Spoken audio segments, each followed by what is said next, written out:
So we're here at the Crittenton Community Gardens. These gardens were started up a couple of years ago. And the great thing about these plots is you're able to, as a Googler or as a Googler team, come out here a couple of times a year and start up your own little harvest. So what they typically do is each team gets a box. A box might be several people, up to maybe 20 or 40 people.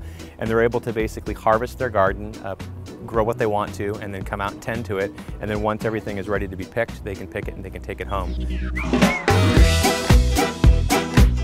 As you can see, they've got the spring participants here, so there's about 21 different teams. They're planting a variety of seasonal items, from tomatoes to eggplants, peppers, cauliflower, and obviously a bunch of herbs.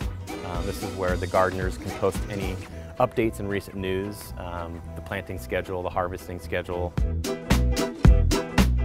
Talking with Cindy, she's got a little introduction to her garden here. It looks like you just planted these, what, a couple of weeks ago, if that? A week ago, actually. 1 week ago, great. So you have a nice variety of a lot of herbs. You've got some beans going, some lettuces. This is fantastic. And is this the first year that you started with the gardens? Or? Yeah. Yeah? That's great, fantastic. So we're at one of our few locations where we have the Google bees. We harvest about 600 pounds of honey each year, and Crittenton campus is where the bees made their debut. As you can see, they're busy working over there, churning up future honey for opportunities that we'll be able to use in the cafes. We have a variety of gardens throughout the campuses. This is one of our largest here at the main campus. So the growing connection, really the premise behind this, again, is increasing food literacy. So they've actually created a little sanctuary here where you can sit down in the shade, you get a little bit of sun, and the chefs literally are running out here throughout the day and grabbing little trimmings of fresh herbs or edible flowers, whatever they may want to put to garnish up their dishes. Sugar snap peas. It doesn't get any better than that.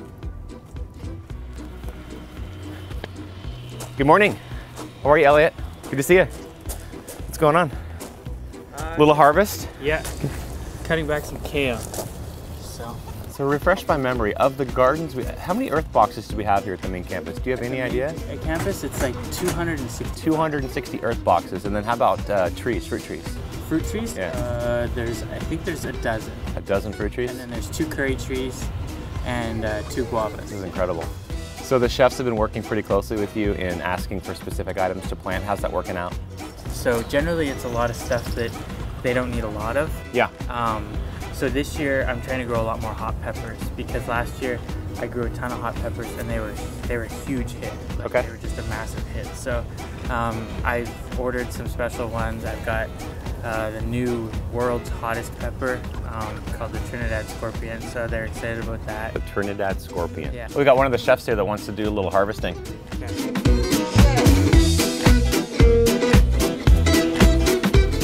Can you talk a little bit about the technology of these earth boxes? Are you familiar with the low water on them? Yeah, so they're like they're self-watering system. They're always on constant water, and how they work is that there's a reservoir on the bottom, and it's kind of like a suction system. So when the water level drops, it fills up with water. Okay. It's kind of like a siphon, really. So it only takes a very minimal amount of water to feed. Yeah, it uses a lot less water because there's no excess runoff. I'm not watering from the top. Gotcha. Very good. Well, it's good to see you. Yeah. I'll let you go. Thanks, guys. Take care.